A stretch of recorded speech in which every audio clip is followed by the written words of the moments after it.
Sometimes a story needs to be told again and again, as many times as it takes, until we finally listen. Our next honoree is a 40-year-old story of one of the greatest activist movements of the late 20th century, the Deaf President Now movement. Tonight, we honor a documentary that brings the story back to the center of our intent. I have a monitor, but it clearly is not helping. I'm very edited on television, so bear with me.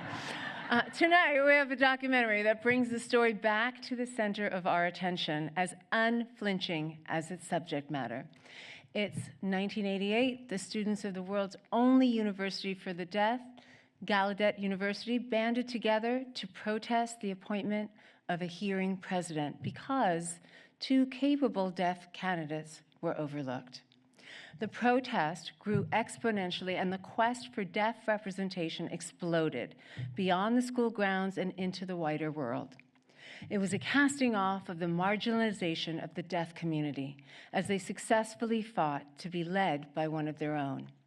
Created and co-directed by a deaf filmmaker and largely crewed by deaf members of the television industry, this is Deaf President Now. There's a firestorm this evening at Gallaudet University.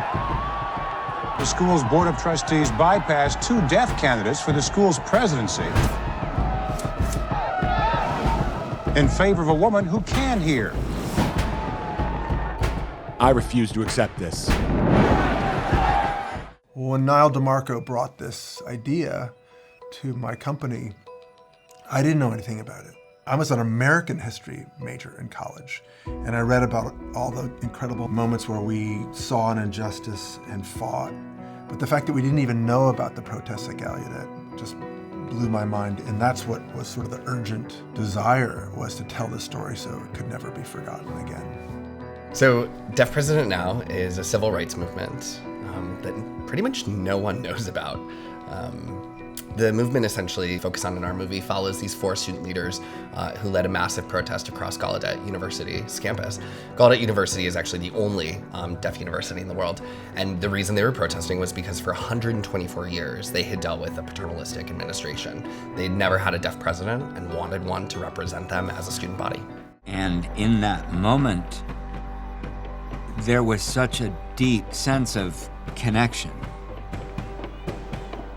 This sense of empowerment emerged. We started to believe in ourselves. And this story is so beautiful because you see these everyday students that were not particularly politically involved, and in a matter of hours becoming super engaged, finding a way to work together, create a national urgency around this, and we see them win. And so we came up with 4 demands. 4. Number 1, a deaf president. 2, Spillman resigns from the board. 3, 51% of the board must be deaf. And they strongly suggested adding a 4th demand: no reprisals. So the students felt safer to be involved. When Davis decided to join this project and co-direct with me, I told him one of the biggest things that I care about is that I want our production to reflect essentially what Deaf President Now represented. They wanted deaf people to lead the university, and I wanted deaf people to be able to lead this film in telling their own story. And Davis and Apple were excited to bring over 40 deaf folks on the crew to work behind the camera. Prior to this project, I've always been the only deaf guy on set. The entertainment industry in general, looks at representation as though we just need one. But that's not really the case. If you want authenticity, you have to bring more voices to the table. The privilege of Nyle inviting me into his space, the space of a deaf storyteller, and the privilege of saying, let's do this together and let's carry this precious story across the finish line, I think I'll remember for the rest of my life. The Television Academy honors Deaf President Now. Here to accept is co-director and creator Nyle DiMarco, accompanied by ASL interpreter Gray Van Pelt.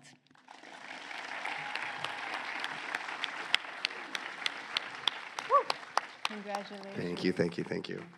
Thank you so much. Wow.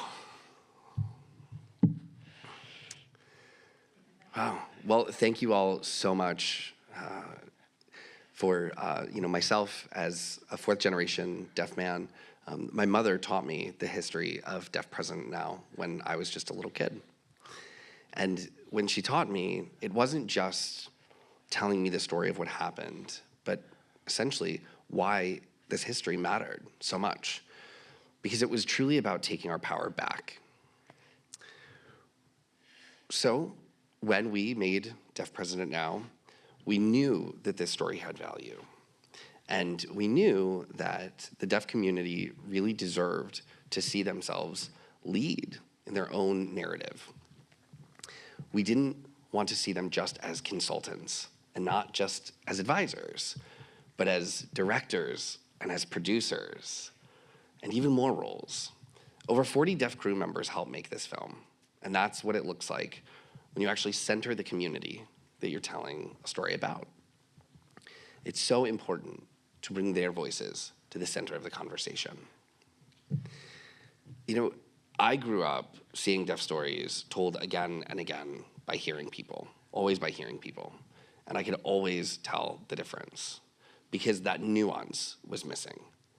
The authenticity was missing. I'm so incredibly grateful to Apple as well as to Concordia Studio for believing in having deaf leadership at every level. And I think with this film, that is what broke through.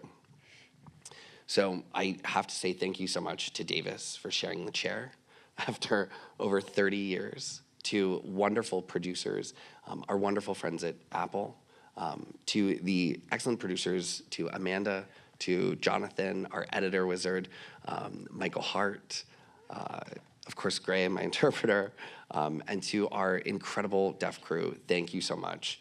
And most of all, thank you to my mother for instilling in me these values. To the Deaf President Now for your courage. Truly, this honor is yours. Thank you.